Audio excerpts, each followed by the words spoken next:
Bon, oyo ezali eza église na bango ya ba politicien balema basambolaka awa na ba européen soki bazwi décision na bango na sénat na bango bayaka awa bakutana ba prêtre na bango mpona ko confirmer que nzambe na bango apesi bango bokasi apesi bango nguya ya kokolonize Afrique oyo église ya Berlin église yango bakota yango batute ya affirmer ezaka église ekotaka kaka base 3 heures du matin ya bango ba politicien ba Berlin okomona sikoyo etalana na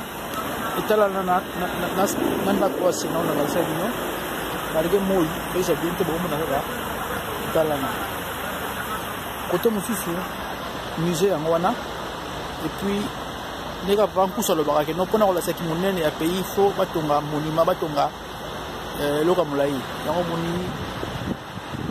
monima na bango awa ya Berlin oyo elasaki monene na bango yango eza likolo mpenza ntango omoni Hitler ntango bafrançais basali tour de fer yango omonaki alingaka komema yango awa mpona ye asataki ke balakisi ke baleki na makasi donc place nazali awa babengi yango Alexandre place ali place oyo motema balema ezali sena na bango yango wana parce que bazalaka badécision afrique na ya mokili etala na église bakoko na bango église na bango ya kindoki na bango yango oyo biso tozo bakaka o yesu akoya bango bakamama yesu wana te bango bamakambo na bango ya bakoko na bango église oyo Hitler kana kosambela Hitler ya bakommuniste basambelaka oyo moto moyindo lamuka il faut lamuka na pongi poza ya kolala ovali ngo bapesi yo soko lamuki te Afrique ekei ngai nasala mosala na ngai oyo fumbango apesa ngai na kati wana place oyo mpe toza na musée ya bato e bakoko na biso boza na kati ya musée oyo na kopusana obotanga yango mpenza botanga mpenza kombo nango bakomi kede Mensch museum définition ya bato vivant bato oyo bazwa vivant na Afrique na Amérique du Sud Amérique du Nord baya bango awa batia bango wana mpona kolasa mpona kodomine biso bato moyindo biso komona bandeko nanga bolamuka yango oyo Mensch museum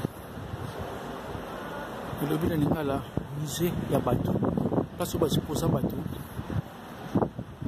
baolakisa bino bato na biso bakoko na biso te bakosi bino kaka tibokoti na kati na se mpenza bakoko na biso bazali awa donc fo tobunda fo bakoko babima awa tolibere bango biso bana belaka nasi boconfirme botana na dictionnaire so makambo akomi awa elobi nini c'est ça mosala nanga osala na Berlin lelo yango c'est Misha Marciano Nempiango tozobunda kaka na service afrique mbango bon bandeko na ngai nakanisi ngana bino tolandi elongo ba image ya Berlin oyo nga mongo nasalaki na Berlin ya musée ya balema na sena na bango na ba image nazwaki na balasaki wana ba image ebelebele nazwaki wana bomoni bolandi boko comprendre lolenge nini Afrique ekangama boko comprendre lolenge nini toza bloqué pa ba mindele alors tozali ko balancer bino ba image oyo tozo balancer boko comparer pour boko comprendre pour ba image yango meko ezoloba boko comprendre pona nini tozo ko bima place oyo bakanga biso te de boko tala ba image oyo ya Berlin botala ba image oyo tozo ko balancer sikasiko yo comme ça boko comparer boko mona et loko nini ezali ko sala ki biso ba Afrique ba biso ba moyindo tuko ko bima place bakanga biso te de tola na ba image on a bokebi nyoso tout pour to comprendre ke bitumba oyo euti musika pe esana no musika soki biso to négliger yango et soki biso to vu conscience to lamuki to kolonga itumba oyo ola na ba image et le blabino toujours na Kanzila TV ola na ba image pe na kosenga bobosa na kozabonner na Kanzila TV te pour sera toujours ba information ya bobiso ya moyindo information ya mboka na biso information mabele na biso merci na bandeko na ngai bola na ba image. Comme je vous l'annonçais avant la coupure publicitaire, et bien ce soir nous allons parler des origines africaines, mais cette fois des mathématiques. Bonsoir Monsieur Moutimde. Bonsoir. Comment allez-vous? Ben ça va. Toujours très pris par rapport à aussi bien aux activités, aux cours que nous donnons les mardis et les mercredis à l'Institut d'Histoire à Nijar, et naturellement les rencontres et les partages de connaissances que nous faisons sur les différents réseaux sociaux avec des gens qui nous contactent de partout, notamment des gens qui m'ont contacté de la Colombie, parce que c'est vrai qu'il y a une communauté noire en Colombie qui suit d'ailleurs l'émission. Et ça, c'est très intéressant. Et ils ont souhaité que je puisse venir à l'université pour faire une présentation, notamment sur les mathématiques. Donc je me suis dit, ça tombe bien, puisqu'on a l'occasion aujourd'hui d'aborder la thématique des mathématiques. Est-ce que la Côte d'Ivoire vous a déjà contacté? Alors la Côte d'Ivoire, non. Je dirais. Il ne devrait pas tarder alors. Il ne devrait pas tarder parce que c'est vrai que je sais qu'ils ont eu envie qu'on puisse faire quelque chose, mais c'est pas la première fois. C'est vrai qu'y compris pour la République démocratique du Congo. Vous savez, il y a une situation politique aujourd'hui dans certains pays africains où les choses sont relativement tendues parce qu'entre ceux qui avaient été annoncés, finalement c'est pas ce qui a été fait. Parce qu'il ne faut pas oublier que François Hollande avait dit, lorsqu'il avait pris les rênes du pouvoir, qu'il n'était pas favorable au changement des constitutions pour maintenir en place des gens qui sont là depuis plus de 30-40 ans. Et on a vu que finalement, sous la pression des multinationales, qu'est-ce qui se passe? Tout le monde révise sa constitution, fait sa petite sauce dans son coin. On a l'impression que finalement, à 102 ans, 150 ans, on aura toujours le même chef d'État qui va diriger toujours le même pays. On sait comment c'est préjudiciable, même au niveau d'une mairie, quand on a passé 20 ans avec le même maire. Donc la même optique, la même façon de voir les choses, alors après, faut raison à l'échelle d'un pays, c'est quand même quelque chose de relativement grave. Vous pensez qu'un jour, tous ces pays africains finiront par sortir du jeu de la France? C'est-à-dire que le système est le système de la France. Il faut pas, c'est-à-dire le but du jeu, c'est pas de sortir des présidents africains, c'est sortir du système. C'est-à-dire concevoir son propre système et fonctionner avec. C'est pas des gens qu'il faut enlever, c'est des systèmes qu'il faut enlever. Parce que le système n'est pas bon. Vous mettez n'importe qui, vous aboutissez au même résultat. Donc on voit bien que finalement il y a un problème, c'est pas le problème des hommes, c'est le problème du système. Et c'est le système qu'il faut changer. Maintenant, ce qu'il y a de particulier, c'est que le système du gouvernement est né en Afrique. Quand Narmer a fondé l'Égypte antique en 3200, il avait déjà fondé un gouvernement avec un premier ministre, un ministre de l'Intérieur, un ministre des Affaires étrangères. D'ailleurs, le premier ministre de Narmer était une femme, il ne faut pas l'oublier. Et toutes les institutions qu'on a aujourd'hui, administratives et autres, la région, la ville, il faut savoir que la ville en Égypte antique était déjà dirigée par un maire. Donc le maire, c'était déjà celui qui administrait la ville. La ville se disait Newt. Et le maire se disait le maire Newt, c'est-à-dire le maire de la ville. D'accord. Vous voyez, donc on voit le supérieur de la ville. Donc on voit que finalement, l'Afrique a apporté beaucoup en termes de réflexion. C'est peut-être aussi le fait d'oublier ce passé qui fait qu'on a tendance à prendre des modèles à l'extérieur, alors que les vrais modèles sont à l'intérieur. Et ça, c'est aussi valable pour la Guadeloupe. Alors une dernière petite question d'actualité. Finalement, j'ai bien réfléchi. Nicolas Sarkozy avait dit effectivement pendant son passage en Afrique que ce pays n'était pas rentré dans l'histoire. Et aujourd'hui, on voit par exemple la République du Congo qui s'apprête à réclamer ses œuvres à la Belgique. Toutes ces œuvres qui sont contenues dans des musées en Belgique. Qu'en pensez-vous du rapatriement La chose, c'est que il y a deux choses qu'il faut savoir. Une œuvre d'art, c'est tout sauf une œuvre d'art. C'est de l'énergie. Et le problème, c'est que regardez, les grands musées sont toujours au cœur des grandes villes. C'est pas en périphérie. Donc il faut savoir que ces œuvres sont chargées non seulement de l'énergie de la civilisation qui l'ont portée, mais de l'utilisation qui a été faite. Parce que c'était pas des objets de décoration. C'était pour la plupart des objets de culte. Donc à partir de ce moment-là, il y a une discussion un peu vicieuse qui s'organise, c'est-à-dire que sur la problématique du rapatriement, les Juifs, on leur a bien rapatrié leurs biens spoliés par l'Allemagne, par exemple, à l'époque donc de la Deuxième Guerre tribale européenne. Je dirais là-dessus, c'est quelque chose du bon sens, puisqu'on sait que ce sont des objets qui ont été volés. Vous savez, le Bénin est dans la même position. Le Bénin aujourd'hui a un superbe musée, puisqu'ils sont venus, ils ont vu le Memorial Act, ils ont dit, mais justement, on avait ce projet, on va mettre les bouchées d'eau pour y arriver. Moi, j'ai été au Cameroun, j'ai vu un super musée aussi. Vous savez qu'aujourd'hui, il y a de très très beaux musées. J'en discutais d'ailleurs aussi avec l'ambassadeur d'Angola. La chose, c'est qu'aujourd'hui, il y a cette discussion du rapatriement. Rapatriement des œuvres d'art de manière à faire en sorte que ces œuvres d'art puissent avoir un sens. Alors avant, le débat c'était de dire que l'Afrique n'a pas les moyens de la protection des œuvres d'art. Maintenant qu'il y a des musées, on va inventer quoi comme prétexte? Vous voyez? Et ça, il faut le savoir, parce que beaucoup d'objets sont des objets qui sont vivants. C'est-à-dire que dans le paradigme occidental, un objet est considéré comme une nature morte. Dans d'autres paradigmes, l'objet est vivant. Ce qu'on parle, par exemple, quand on prend un masque, le masque n'est pas fait pour être posé sur un mur. Le masque, c'est quelque chose qui participe à des rites, à des rituels, à des périodes. Mais bien sûr, il y a des gestes de danse où le masque est là pour magnifier justement un enseignement théologique au sein de cette civilisation. Et Et c'est là où on voit qu'il y a aussi la problématique des trônes royaux qui sont en Angleterre. Beaucoup de trônes royaux, pour empêcher la problématique de la succession royale à l'époque de la colonisation, on a carrément supprimé le trône royal. Et le trône royal, vous allez en retrouver en Angleterre, vous allez en retrouver aux États-Unis, mais il y a le problème du rapatriement de tous ces trônes-là, ça aussi. Donc il y a toute une problématique de fond qu'il faut tout simplement rendre aux rois africains ce que César a pris et tous ceux qui l'ont suivi aussi. Et ça, c'est quelque chose de très très sérieux. Parce que les meilleurs experts des œuvres d'art africains sont en Afrique. Les meilleurs experts, des gens qui peuvent vraiment expliquer ce que c'est que cette œuvre-là, se trouvent en Afrique aujourd'hui. C'est pas un Européen qui n'y connaît rien, qui regarde donc du haut de ses prétentions un peu de race supérieure des objets, qui va venir nous expliquer ce que c'est qu'un masque africain. Vous voyez, en ayant oublié le principe de base qui est l'humilité. Et quand on se met à discuter maintenant du rapatriement, alors on va prendre les richesses dans le sous-sol africain. Donc là, il n'y a pas de... personne n'en discute vraiment, puisqu'on parle de tous les sujets sauf de celui-là. Mais la problématique de fond, c'est que tous ces objets qui font quand même la beauté aussi, c'est vrai, de grands musées, parce qu'il n'y a pas que l'Afrique subsaharienne, il y a aussi la problématique des objets d'antiquité, parce que c'est le même problème aussi qu'à l'Égypte aujourd'hui, même si les objets n'appartiennent pas directement aux habitants d'aujourd'hui, mais il y a la problématique de comment ces objets sont sortis de l'Égypte.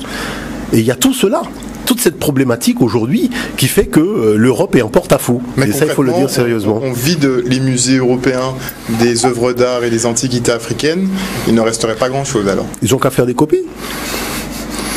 Ça rapporterait moins. Non, c'est-à-dire que le problème de... Mais il faut comprendre une chose. Un grand musée, c'est je dirais, un appel touristique important. Quand vous avez un musée quelque part... Et c'est par rapport à certaines pièces de référence... Oui, mais la problématique, c'est que comment vous avez eu ces pièces? Vous les avez volées? Vous ne pouvez pas priver un pays d'une pièce qui lui revient de fait et qui doit participer à son développement économique et à sa politique touristique sous prétexte que vous l'avez volée, que vous voulez la conserver parce que finalement vous avez mis un clou et que le clou vous a coûté relativement cher pour accrocher le masque. C'est pas notre problème. Le truc a été volé, mais c'est de d'évidence claire. Moi, vous savez, je dirais quand même une chose, parce que il faut quand même dire un certain nombre de choses. Il y a des territoires qui ont carrément été volés. Quand vous regardez les aborigènes d'Australie, quand vous regardez un certain nombre de peuples, vous imaginez que les aborigènes d'Australie disent que les Indiens d'Amérique qui sont dans des réserves sont mieux lotis qu'eux. Parce qu'ils ont des réserves au moins, les Indiens d'Amérique. Eux, ils n'ont même pas de réserve. C'est-à-dire tout le territoire appartient à la puissance coloniale qui s'est installée. Ils n'ont pas la possibilité de défendre les lieux où ils enterrent leurs ancêtres. Et comme par hasard, les lieux où ils enterrent leurs ancêtres, c'est là où on veut enterrer des déchets. Donc il y a des problématiques et vous avez remarqué que les protestations des aborigènes, ça se voit pas beaucoup à la télévision dans le journal de 20h. Ouais, presque pas du tout. Presque pas du tout. Donc c'est ça aussi les problématiques de fond. C'est-à-dire qu'il y a aussi des terres, des territoires entiers à restituer à des gens qui ont été spoliés. Pas que les œuvres d'art, mais il y a aussi des territoires entiers. Et ça c'est important. Alors on referme ce volet d'actualité pour passer maintenant à cette restitution de l'histoire et on en vient maintenant donc après les origines africaines de l'écriture, aux origines africaines des mathématiques. Comment le démontrez-vous? Alors, en fait, c'est un sujet qui est relativement important parce qu'on dit que les mathématiques, c'est la mère des sciences. Et que chaque année, l'accent est mis sur l'apprentissage des mathématiques vis-à-vis des jeunes générations.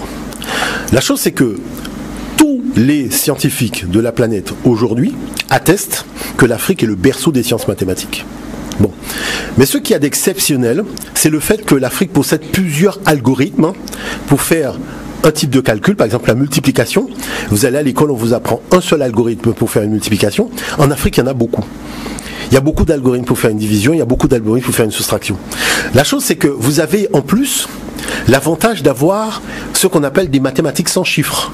Ce qui permet de dédramatiser l'apport et l'apprentissage des mathématiques vis-à-vis des enfants qui ont l'impression que c'est une science un peu abstraite qui leur échappe.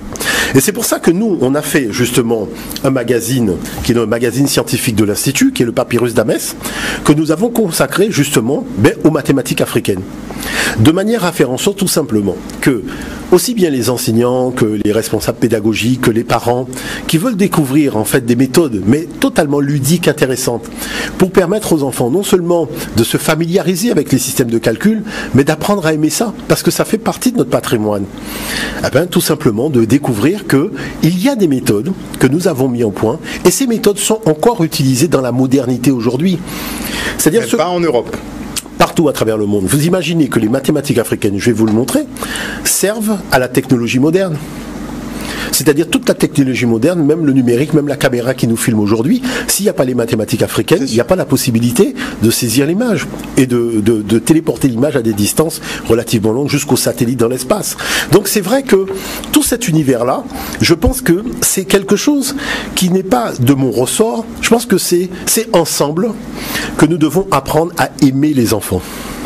C'est-à-dire que nous devons apprendre à les aimer, c'est-à-dire leur dire un minimum de vérité et leur permettre de découvrir le patrimoine qui est celui de leurs ancêtres en premier, d'abord, avant de présenter le patrimoine des autres.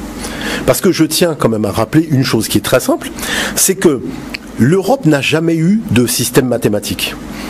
Quand on parle de système alphanumérique, j'ai fait un dossier là-dessus, il y a un professeur canadien, Chrysomalis, qui a démontré que le système alphanumérique existait déjà en Égypte antique, à l'époque du démotique, et c'est ce système-là qui a inspiré le système alphanumérique, donc dans la Grèce antique, et la Rome antique a tout simplement copié la Grèce antique à ce niveau-là. Sauf que quand les Arabes arrivent au 8e siècle et ramènent un nouveau système de calcul, eh ben ce système de calcul n'est pas issu de la réflexion des scientifiques occidentaux. Le zéro n'est pas issu de la réflexion des scientifiques occidentaux, la forme des chiffres, tout ça, ça ne vient pas d'eux. Donc ce qu'il y a d'important aujourd'hui, c'est tout simplement l'histoire des sciences permet de rassembler l'humanité et de mettre la balle au centre.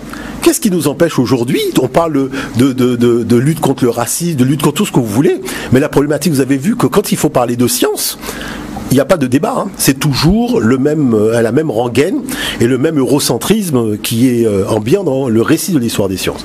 Alors, moi, je me suis dit, c'est important de montrer quand même un certain nombre de choses, et c'est pour ça que je suis venu avec un certain nombre de documents. Voilà, un certain nombre de documents qui nous permettront tout simplement de rentrer véritablement dans cette thématique, à commencer par, lors d'une soirée théma sur CNN aux États-Unis, il y a eu justement un sujet qui a été fait sur l'os Ishango. Et là, véritablement, on a tout simplement démontré dans le cadre de ce sujet que l'Afrique non seulement est le berceau des sciences mathématiques, mais on a retrouvé un objet qui est tout simplement détonnant. Et je pense que c'est quand même intéressant de pouvoir regarder justement ce reportage de CNN. Si on peut avoir le premier document, Dan. Well, Africa being credited with another contribution to science. CNN's Patricia Kelly talked with researchers who have evidence that 20,000 years ago, before the pharaohs of Egypt, another African civilization produced a sophisticated calculator. Proof that primitive man was well acquainted with mathematics lies under lock and key in the dusty archives on the 19th floor of Belgium's Royal Institute of Natural Science. Best described as a prehistoric calculator, it's a piece of animal bone, just 10 centimeters long, about 4 inches. Discovered in the 1950s by a leading Belgian archaeologist, the bone was found near Lake Edward at Ishango, on the border between the Congo and Rwanda.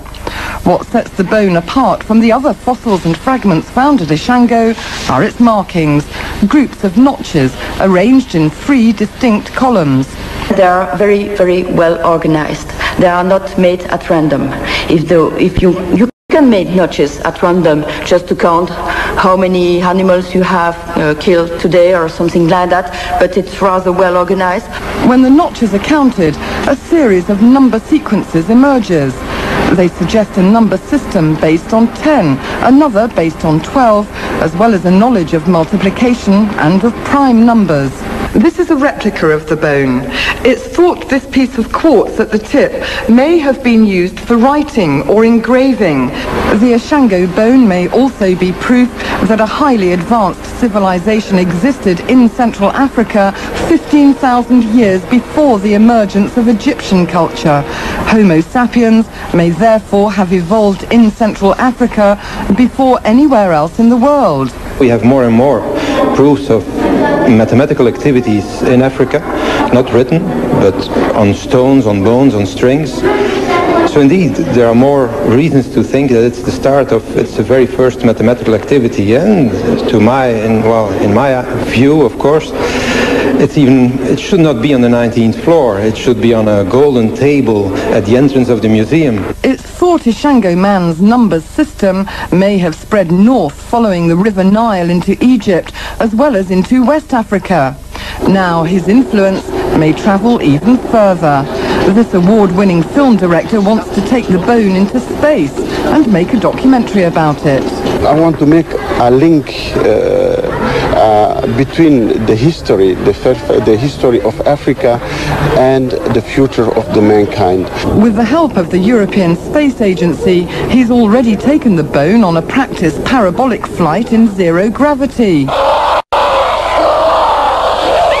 The project is a deliberate allusion to the opening scenes from Stanley Kubrick's classic science fiction film 2001, A Space Odyssey. 50 years after the Ishango bone was found and stuffed away in a drawer, it could be blasted into outer space, turning science fiction into fact.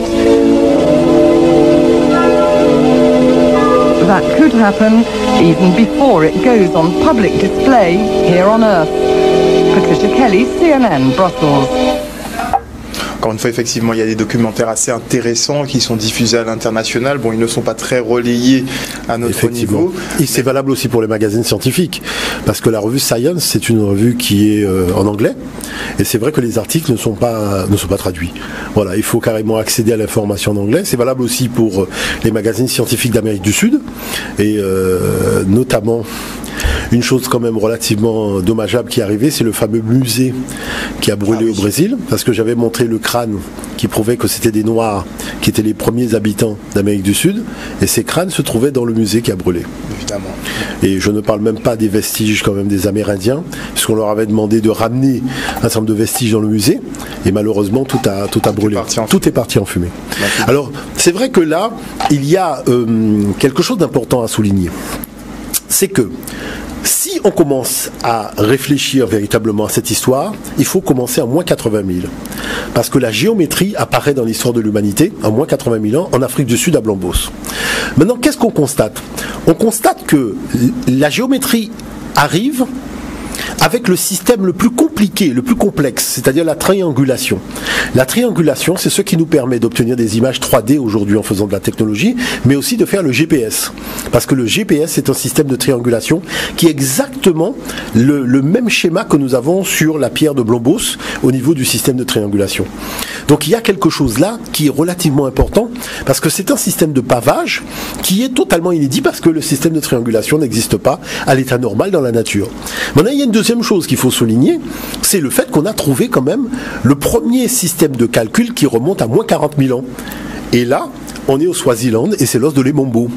Et c'est là que, véritablement, l'histoire du calcul mathématique a commencé. Maintenant, quel est l'apport d'Ishango? L'apport d'Ishango, ce sont les 4 opérations.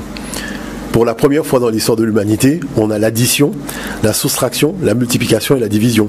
Et c'est pour cette raison, d'ailleurs, on va prendre le temps de regarder l'autre document, qu'il y a été fait carrément une statue aussi de cet os en Belgique, chose que les professeurs de mathématiques ne savent même pas dans l'espace francophone. Et c'est intéressant de voir que c'est le ministre même des Sciences qui a décidé de faire cette statue, et chose particulière, c'est l'emblème de la recherche scientifique en Belgique. Et c'est un objet qui a été trouvé en République démocratique du Congo. Il y a quand même des choses assez extraordinaires. Prenons le temps d'ailleurs de regarder le document. La voici, cette réplique géante de l'os d'Ishango, inaugurée ce mercredi sur la place de la Monnaie à Bruxelles par le ministre bruxellois de la Recherche scientifique Benoît Serex, pour encourager la jeune génération à étudier les sciences ou les technologies. Le véritable ossement mesure 10,2 cm de long. Ceci est donc un agrandissement, explique le mathématicien Dirk Heulebroek. Mais pour ma part, on aurait pu l'agrandir encore davantage, car c'est vraiment un vestige d'une importance symbolique capitale. L'ossement en question fut découvert en 1950 à l'est du Congo, dans la région d'Ishango. Il serait vieux de 22 000 ans et possède des encoches sur 3 faces. Par exemple, sur cette face, il y en a 11, 13, 17 et 19, soit un total de 60. On ne sait pas si ce sont les nombres premiers, mais c'est un beau hasard, explique le docteur Heulebroek. Mais à quoi servait cet ossement? Était-ce un calendrier, un jeu de calcul? L'explication est peut-être plus simple. C'est une table de calcul simple d'un peuple qui calcule en dizaines et douzaines. À l'heure actuelle encore, dans la région d'Afrique où l'os a été trouvé, les gens ne disent pas 17 mais 5 et 12. Et à la place de 19, ils disent 7 et 12. Ils utilisent donc 12 comme base, un peu comme nous qui comptons en douzaines. Autrefois, certaines personnes avaient attribué l'ossement à des extraterrestres. On n'a pas besoin de cet excès de fantaisie. Cela reste une trouvaille mathématique la plus ancienne de l'histoire. C'est la première fois dans l'histoire de l'humanité, il y a 22 000 ans, que quelqu'un a fait une opération logique. L'os d'Ishango est exposé dans toute sa splendeur au musée des sciences naturelles à Bruxelles.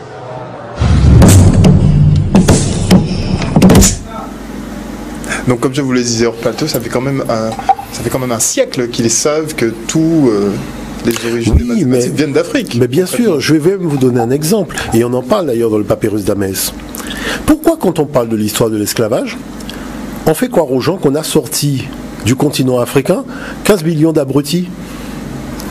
Le problème, c'est pas que le fait qu'on fasse quoi, qu'on a sorti 15 millions d'abrutis, c'est comment nous, descendants d'Africains, déportés, nous nous sommes laissés berner au point de croire que les Africains qu'on a sortis du continent, c'était 15 millions d'abrutis. Est-ce que vous voyez l'affaire? Quand vous prenez le temps de voir toutes les plus grandes découvertes faites dans la Caraïbe, en Amérique et autres, mais c'est les Noirs qui sont à l'origine de tout ça. Pourquoi on a fait des lois interdisant aux esclaves de déposer des brevets? En disant que le brevet étant un contrat entre le citoyen et le pays et la nation, comme l'esclave n'est pas citoyen, il ne peut pas contracter avec la nation. Mais il y a des lois, il y a des textes, il y a des choses qui prouvent que, effectivement, très tôt, les Noirs ont commencé à innover, inventer, développer. À peine nous étions déjà, rappelons-nous même Mortenol. Mortenol issu de parents esclaves qui se retrouve à la défense, à la tête de la défense de Paris, et que tout le monde remercie aujourd'hui, parce que si tous les monuments de Paris sont encore debout alors que les Allemands venaient bombarder Paris avec les avions, ben c'est grâce à la qualité de son travail. Est-ce que vous savez où est la statue de Mortenol? La statue de Mortenol est cachée sur le port de Pointe-à-Pitre, donnant d'eau à Pointe-à-Pitre. C'est-à-dire, si tu veux amener un enfant voir la statue, qui aurait dû être sur la place de la Victoire, qui aurait dû être visible, cette statue, elle est cachée et réservée aux ouvriers qui travaillent sur le port. La question, c'est qui a organisé ça et dans quel but? Vous voyez, parce que là, il y a quand même des choses extraordinaires. Hein? Non, mais il faut le souligner, c'est-à-dire qu'il faut le dire. D'accord. Je dirais, hein, que fait la statue de ce monsieur, de Mortenol? Pourquoi c'est pas devant, justement, les bâtiments de Mortenol à Pointe-à-Pitre? Vous voyez, que fait sa statue cachée dans un coin? Beaucoup de gens ne savent même pas qu'il y a une statue de Mortenol à Pointe-à-Pitre. Donc c'est vrai qu'il y a quand même des choses qui sont relativement surprenantes. Où est la statue de Raoul Nicolo? Pourquoi il n'y a pas de statue? C'est vrai que la mairie a fait un bus, mais il faudrait une statue. Pourquoi il n'y a pas de statue de Raoul Georges Nicolo? Vous savez que Roland Garros, hein, qui a donné le nom au stade, au tournoi de tennis, il y a une statue, il y a un monument, il y a une effigie, hein, quand vous allez à la Réunion, hein. C'est-à-dire dans le sens inverse, ça marche toujours. C'est nous qui avons un peu tendance à ne rendre hommage qu'aux sportifs, qu'aux musiciens. Vous voyez, enfin, ce qui a été permis. Pas ce qui est permis, voilà. Entre guillemets. Nous sommes compris, c'est ce qui est permis. Donc où est l'audace? Où est l'audace? Vous voyez, c'est ce qui est extraordinaire. Où est cette audace qui fait que nous sommes des hommes, que nous sommes des gens debout? Où est cette audace? C'est de ça dont il s'agit. Et ça, c'est important. Alors, l'autre chose qu'il faut quand même souligner par rapport à tout cela, c'est que... Mais avant de passer au prochain point, je pense qu'on va marquer une page de publicité et on revient tout de suite après la coupure, et bien avec notre expert des humanités classiques africaines, Jean-Philippe Omotunde. À tout de suite. Alors, effectivement, ce qu'il y a quand même d'important, c'est qu'on a vu que la Belgique a fait une statue de 7 mètres de haut. Ils voulaient la faire plus grande, visiblement. Oui, mais quand même, comment ça se fait qu'on n'est pas informé? Parce que c'est une statue qui a été trouvée en Afrique, en République démocratique du Congo, qui date de 25 000 ans. Et c'est la première tablette de calcul de l'histoire de l'humanité. Vous imaginez qu'on aurait trouvé ça en Angleterre, en France ou en Allemagne, mais tous les magazines scientifiques, tout le monde en aurait parlé. Et là, vous avez vu où on a été chercher l'objet? C'est-à-dire qu'on se pose un certain nombre de questions sur l'intégrité, en fait, de ceux qui font la recherche. Alors, je voulais justement prendre le temps de passer le document suivant, parce que c'est un document pédagogique qui est souvent montré dans les établissements scolaires à travers l'Europe, puisque c'est un document qui existe en plusieurs langues. Et je voudrais qu'on prenne le temps de regarder parce que c'est quand même quelque chose d'important que de voir ça. Pour le troisième document. Le troisième document.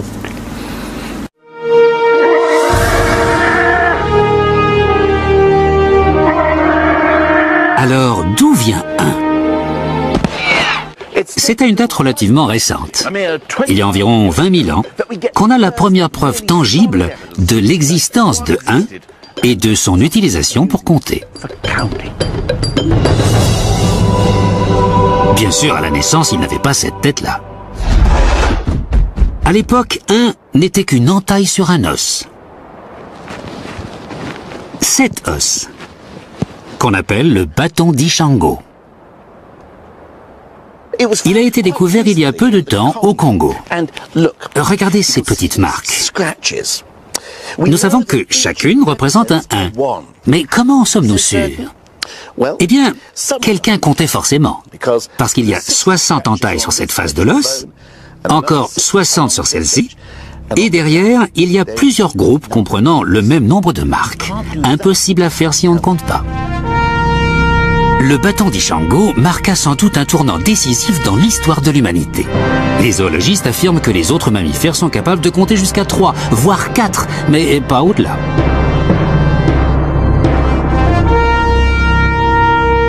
En transformant 1 en encoche, nos lointains ancêtres pouvaient compter jusqu'à 4, 5 ou même 6 s'ils étaient vraiment doués.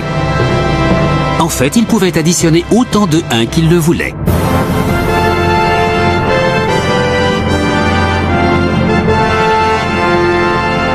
Et c'est ce qui nous a donné l'avantage sur les lions et les tigres. À partir de cet instant, on pouvait compter jusqu'à plus soif. 1 était devenu un grand garçon. Donc démontré par A plus B encore une fois. Voilà. Mais là par contre, je voudrais insister sur quelque chose. Parce que c'est justement ce qu'il ne faut pas faire. Parce que là, nous sommes en train, je dirais, de naviguer sur les eaux territoriales de l'escroquerie intellectuelle. Et je vais expliquer clairement pourquoi. Jean-Zin de Brocourt, qui est cet archéologue belge qui a trouvé donc la tablette d'Ishango, en République démocratique du Congo, en faisant des fouilles en 1950, quand il a eu l'objet, donc il y a eu deux os, donc, dont celui où il y a notamment les nombres premiers, parce qu'il faut quand même souligner que cette tablette comporte les nombres premiers entre 10 et 20 dans le bon ordre. Alors qu'on vous parle de mathématiciens eudoxes, on vous parle de choses beaucoup plus tardives, alors qu'on voit arriver en moins 25 000 ans les nombres premiers dans l'ordre.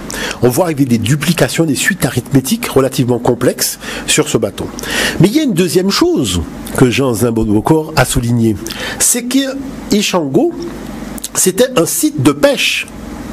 Et qui dit site de pêche, ben, il y avait des harpons et il y avait des hameçons, donc notamment des harpons. Et quand vous commencez à rentrer dans l'histoire des harpons, vous vous rendez compte que l'harpon est une invention donc qu'on retrouve au Katanga aux alentours de moins 100 000. En moins 100 000, les hommes qui vivent au bord des fleuves commencent à fabriquer des outils pour aller pêcher les poissons. Donc on se retrouve avec un harpon, et ce harpon qu'on a aux alentours de moins 100 000, donc au Katanga, donc c'est dans le sud de la République démocratique du Congo. Ishango est dans le nord, donc au nord-est. Vous retrouvez à nouveau, donc sur le site d'Ishango, donc des harpons qui datent aux alentours, cette fois-ci, de moins 30 000, avec notamment la tablette de calcul d'Ishango. Et qu'est-ce que fait Jean-Zin de Brocourt? Il continue à relever les sites archéologiques où on retrouve des harpons. Donc il voit que ces harpons, ben, les hommes se déplacent vers le fleuve Niger, et on retrouve donc une évolution due au déplacement au fleuve Niger, et au fur et à mesure, on peut suivre la progression par la datation des harpons. Mais qu'est-ce qui se passe? Pour des raisons climatiques, les hommes qui sont partis donc du côté du Niger reviennent vers le Soudan et se refixent à la vallée du Nil. Et c'est pour ça qu'aux alentours de 10 000, moins 10 000, moins 5 000, le long du fleuve Nil, on retrouve les harpons. Et on va retrouver les harpons sur le site de Nagada. Nagada, c'est la localité où a été fondée la royauté pharaonique, venant du Soudan. Et qu'est-ce qui va se passer dans la royauté pharaonique? Le harpon va devenir le chiffre 1. Et comment on fait un harpon? On fait un harpon comme ça. Et comment on fait un chiffre 1? On fait un chiffre 1 comme ça. Et donc ce chiffre 1 va être appelé Wa. Et quand vous prenez les textes théologiques des Africains de l'Antiquité, quand ils notifient Netchewa, ça veut dire le Dieu unique. C'est-à-dire quand vous prenez les textes sacrés africains, à une époque où Abraham n'existait pas, tous ces peuples dont vous entendez parler en Orient n'existaient pas, l'Africain a écrit Netchewa, le Dieu unique. Wa qui veut dire un.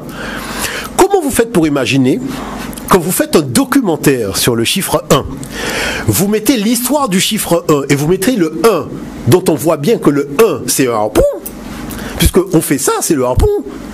Et vous êtes en train de dire que l'Afrique a inauguré le premier 1 en faisant des traits, en passant sous silence que l'Afrique a inauguré le 1 que vous utilisez jusqu'à aujourd'hui, et que l'Afrique a inauguré aussi le 0. Parce qu'il ne faut pas oublier que le langage informatique, c'est le 1 et le 0. Et le 0 a été trouvé dans le tombeau d'un comptable, par un archéologue français. Et c'est Néferhotep qui, sur les papyrus Boulak 18, avait notifié le 0 sous l'appellation de Néferou. Parce que la problématique qu'avait soulevée chez Kanta, c'était est-ce que les anciens laissaient un espace vide où il y avait un symbole hiéroglyphique pour notifier le 0. Et c'est sur le papyrus Boulak 18 qu'on voit qu'il n'y a pas d'espace vide, il y a effectivement un symbole qui est le Néferou, et qui a été validé par Alan Gardiner quand il a fait donc sa grammaire hiéroglyphique. Donc on voit que toute l'histoire scientifique et mathématique de l'Afrique, qui sert aux intérêts des autres, est complètement passée sous silence, elle est rendue complètement opaque. Et même quand on se donne les moyens de faire des documentaires, on ment. Alors moi je dis, il ne reste plus qu'une chose. Faisons nos documentaires nous-mêmes. Donnons-nous les moyens de faire les documentaires et arrêtons de mentir à la jeunesse de la planète. Parce que là, c'est du mensonge éhonté. Vous voyez ce que je veux dire par là? Tout le monde sait quand on est... Parce que il faut savoir que Jean Zandébancourt a publié en 1962 un article dans la revue Scientific American aux États-Unis où il parlait déjà de cette problématique des harpons. Donc c'est pas quelque chose de hier. Nous parlons de 1962, la revue du Scientific American. Donc vous vous rendez compte que s'il y a opacité, c'est une opacité volontaire. Parce que les choses étaient déjà connues. Et ça, c'est important de le souligner. Maintenant, est-ce qu'on cache cette affaire de Wa parce qu'il y a Netchewa qui veut dire le Dieu unique? Moi, c'est pas mon problème. Parce que les Africains dans l'Antiquité ont pris comme symbole de Dieu le soleil. Et venir raconter que les Africains de l'Antiquité étaient polythéistes en ayant pris comme symbole le soleil, la question c'est combien de soleil il y a dans le ciel? Pas de question. Voilà la problématique de fond. Vous voyez? Donc c'est là où on voit qu'on profite de l'ignorance des gens. Moi, quand je dis aux gens, mais venez étudier, on a monté un institut, venez étudier, arrêtez de vous faire berner toute la journée en écoutant des débats scientifiques, en lisant des revues. Tout le monde ment. C'est-à-dire, il y a une espèce de contexte généralisé du mensonge où on ment. Parce que nous sommes dans de la géopolitique. Il faut comprendre ça. Nous sommes dans de la géopolitique. Il faut descendre des intérêts, on défend des intérêts économiques en tordant le cou à l'histoire, en faisant à l'histoire dire ce qu'elle ne dit pas. C'est ça les problématiques de fond. On cache des documents pour ne pas qu'on ait la totalité de tout ce qui a été fait par l'humain dans ce domaine-là. Dans quel but tout cela est fait? Vous voyez? La problématique, elle est là. Supériorité à quelqu'un. C'est-à-dire que on veut tout simplement enfoncer la tête du monde noir dans de la vase en faisant croire aux gens qu'ils ne sont pas porteurs d'un génie. Mais tout le monde profite du génie que les anciens ont élaboré et diffusé à travers le monde. Il y a quelque chose qui est totalement indécent. Il y a quelque chose qui est indécent. C'est vrai que jusqu'à maintenant, il y a beaucoup d'hexagonaux, par exemple, qui pensent que si l'Européen n'avait pas découvert l'Afrique, n'avait pas envahi l'Afrique, l'Afrique ne serait pas civilisée. Non, mais c'est-à-dire révéler tout cela équivaut à dire l'Afrique était civilisée, nous ne l'étions pas. L'Afrique nous a civilisés, mais on les a quand même mis en esclavage. Non, il faut voir que l'affaire, elle est quand même sérieuse. Nous parlons de choses sérieuses. Moi, je fais une intervention dans l'établissement scolaire, ici, et il y a une jeune fille d'ascendance européenne qui me dit écoutez monsieur, j'ai quelque chose à dire. Je lui dis je n'ai même pas encore commencé. Elle me dit non, il faut que je dise quelque chose au préalable avant même que vous commenciez. Je dis mais c'est étonnant parce que je n'ai même pas encore allumé le vidéoprojecteur, on n'a même pas encore sorti les feuilles d'exercice et tu veux déjà dire quelque chose. Elle dit oui. Donc je dis écoute, on t'écoute. Et donc moi, je la laisse parler pendant que je suis en train d'arranger mon vidéoprojecteur. Et elle dit, vous savez, je tiens quand même à vous dire tous une chose ici, dans cette salle de classe, c'est que si vous avez des chaussures aux pieds, que vous êtes habillés aujourd'hui, c'est parce que les Blancs sont arrivés un jour en Afrique. Voilà, un peu ce parce que si on n'était pas arrivé, vous seriez toujours en train de voler de liane en liane. Alors, la première chose que je lui dis, est-ce que tu es sûr de ce que tu dis? Elle me dit oui. Je lui dis, donne-moi un exemple.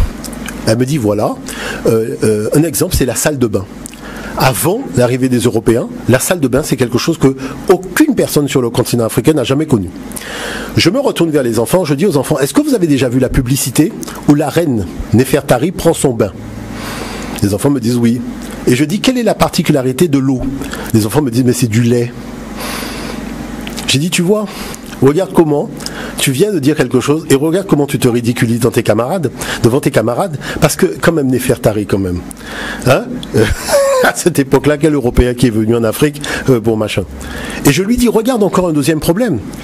Quand on a découvert le tombeau de Toutankhamon, est-ce que tu connais le nombre de paires de chaussures qu'on a trouvées dans le tombeau? Parce que la paire de chaussures, la sandale tchébout, c'est une invention de l'Afrique. Les gens ne marchaient pas pieds nus. Pieds nus, c'est quand tu fais un rituel. Si vous regardez les stèles, on est dans le cadre d'un rituel. Effectivement, le roi, la divinité, tout le monde est pieds nus. Mais les gens ont des chaussures en or, qu'on vous montre même pas. Avec des styles, machin, même les babouches c'est une invention de l'Égypte antique. Comment fait-on pour faire croire aux enfants aujourd'hui que la fourchette est une invention de l'Occident? Pourtant, tout le monde a vu que dans les visiteurs, ils mangeaient avec les mains.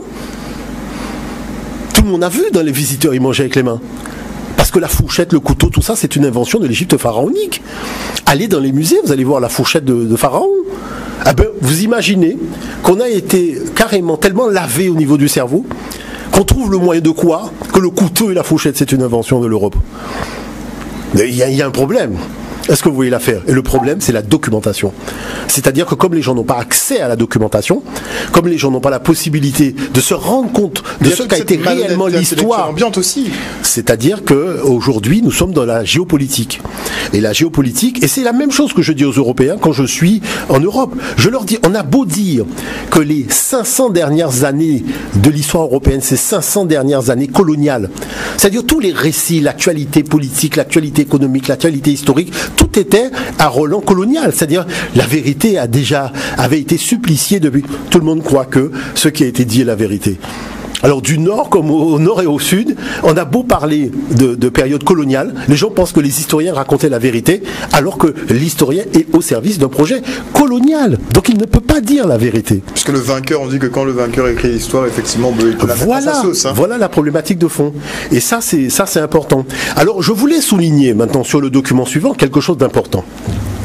Et je voulais vraiment remercier un des responsables des pêcheurs de la Guadeloupe qui est venu me voir. Parce que vous savez que les enfants aujourd'hui, quand ils ont un papa pêcheur, ils ont l'impression que papa, finalement, bon, c'est pas vraiment un métier rimant avec un peu tout ce qui est de l'ordre de l'intellect. Mais la chose, c'est qu'il ne faut pas oublier que ce sont les pêcheurs qui ont inventé les nombres premiers. Ce sont les pêcheurs qui ont inventé l'addition, la soustraction, la multiplication, la division. La tablette d'Ishango, ce sont des pêcheurs qui l'ont réalisée. Si nous sommes capables aujourd'hui d'envoyer une fusée dans l'espace, il faut quand même dire une chose. Ce sont les pêcheurs qui ont initié les sciences mathématiques dans l'histoire de l'humanité. Et c'est pour ça que c'est important d'écouter le professeur Adjamabou en parler. On y va. L'os d'Ishango a été trouvé dans cette région de la République démocratique du Congo, qui est appelée Ishango et qui est au bord du lac Édouard. Le lac Édouard étant la source occidentale du Nil. Cette os est datée de 25 000 ans. Donc 25 millénaires. Et sur cette os sont gravées 3 séries de nombres. Et la série de nombres qui retient notre attention, c'est la série avec les nombres 11, 13, 17 et 19. C'est des nombres dits premiers. Premiers, en gros, c'est des nombres indivisibles. Indivisibles dans ce sens que on ne peut pas les diviser en quantité plus petite et supérieure à 1. Sur ce morceau d'os, nous voyons non seulement 4 nombres premiers, mais 2 couples de nombres premiers formant un quadruplé. N'importe quel quadruplé de nombres premiers peut être obtenu à partir de celui inscrit sur l'os d'Ishango. D'une certaine manière, on peut dire que ce quadruplé qui est inscrit engendre tous les quadruplés imaginables. À partir de l'os d'Isango, eh bien, on pose des problèmes mathématiques qui sont à la pointe de la recherche mathématique actuelle. Est-ce que ces propriétés remarquables des nombres premiers relèvent du hasard? Eh bien, je suis arrivé à la conclusion que non. Et personnellement, j'ai vécu au bord de la mer. Et j'ai les souvenirs pleins d'images de pêcheurs qui partagent le butin. Et donc, quand le butin de la pêche est ramené, eh bien, les pêcheurs se partagent entre ceux qui ont contribué à la pêche. Et les habitants de cette région ont cette activité de pêche parce qu'ils habitent au bord d'un grand lac qui est la source occidentale du Nil. Donc, ils tombent nécessairement sur des quantités de poissons qui ne peuvent pas être divisées en des parties plus petites et supérieures à 1. Donc, on ne peut pas dénier à ces pêcheurs la connaissance pratique des nombres premiers. Un certain nombre de documents très précis. Donc de simples pêcheurs qui ont finalement créé cette table mathématique. Et on vous parle de grands mathématiciens, Eudoxe et compagnie. Regardez d'où c'est parti. Et je voulais justement, parce que c'est vrai que le temps passe vite, qu'on prenne le temps de regarder le dernier document, parce que le dernier document est important, parce que c'est ce document-là, par exemple, c'est ce genre de calcul que j'utilise pour piéger les informaticiens. Je vous laisse regarder. Allons-y. Un nombre de documents très précieux et très peu connus, notamment des documents mathématiques. Alors je vais prendre un seul exemple, c'est ce document qu'on appelle le papyrus de Rhind, qui est découvert en 1857 à Thèbes. Et alors on sait exactement de ce qu'il est et qui l'a écrit. C'est un scribe qui s'appelle Hamès et qui nous explique, donc il l'a rédigé en moins 1650, à une année du roi Apophis, et il nous explique qu'il a fait une copie de quelque chose de plus ancien et qu'il expose là-dedans la méthode pour accéder à la connaissance de tout ce qui est existant et pour en montrer tous les secrets. Et ce document, voilà la forme qu'il a. Alors, vous voyez qu'il est extrêmement bien rangé. En fait, ce sont 84 problèmes de mathématiques. Extrêmement bien rangés. Chaque problème est séparé par une ligne. Écrit l'énoncé, la démonstration, comment on peut résoudre le problème et l'application numérique. Vous avez l'impression d'avoir un manuel moderne d'explication des mathématiques.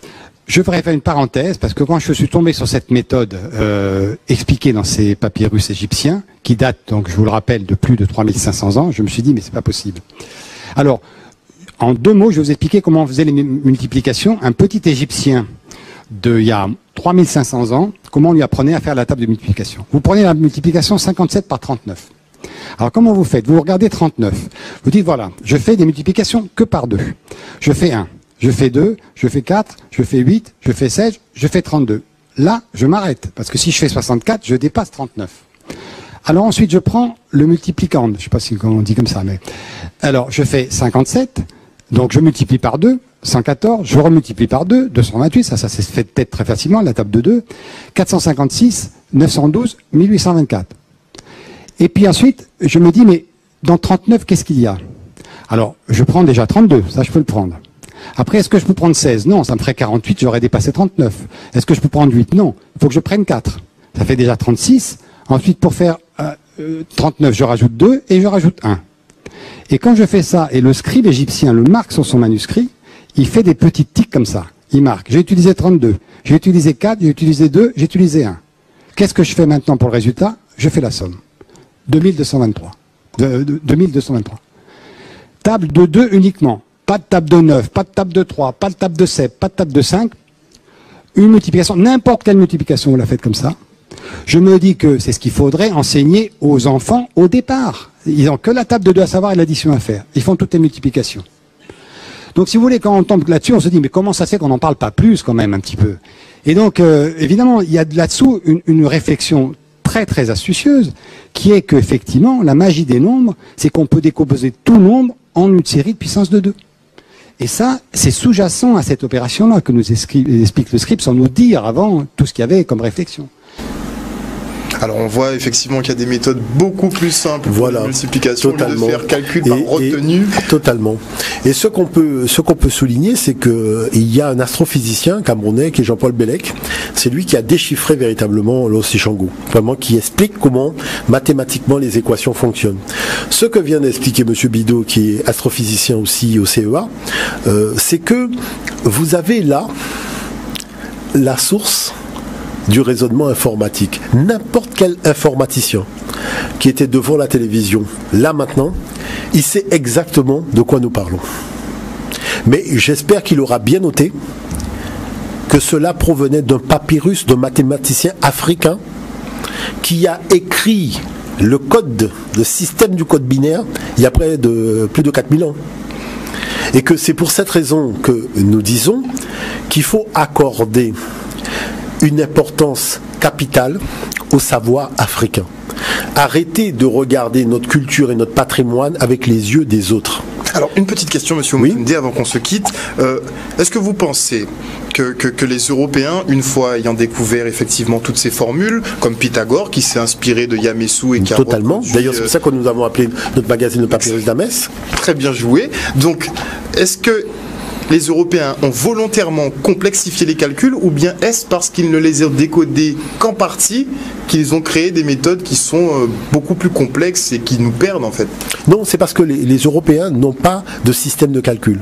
C'est l'apport que les Arabes avaient pris en Orient, en Inde et compagnie. C'est tout cela que les Arabes avaient ramené avec les éléments naturellement de la Grèce et ce que les Grecs avaient pris en Afrique. Et ils ont ramené ces systèmes-là. Mais comme l'Europe n'a pas inventé de système de calcul, donc ils se sont laissés finalement piéger par ce système-là qui finalement s'est adapté à la réflexion scientifique occidentale. Mais lorsqu'il a fallu faire la technologie, on s'est aperçu que l'algorithme de la division est différent de celui de l'addition, qui est différent de celui de la multiplication, qui est différent de celui de la soustraction. Or, l'Afrique a inventé un algorithme. On fait l'addition, la soustraction, la division, tout cela, pas avec un seul algorithme, qui est l'addition. Comment vous pouvez vous imaginer qu'on peut faire une division par une addition, une multiplication par une addition? Les Africains l'ont fait. Vous voyez, parce que là, ce qu'a fait Bidault, c'est une multiplication. Et il a fait la multiplication par une addition.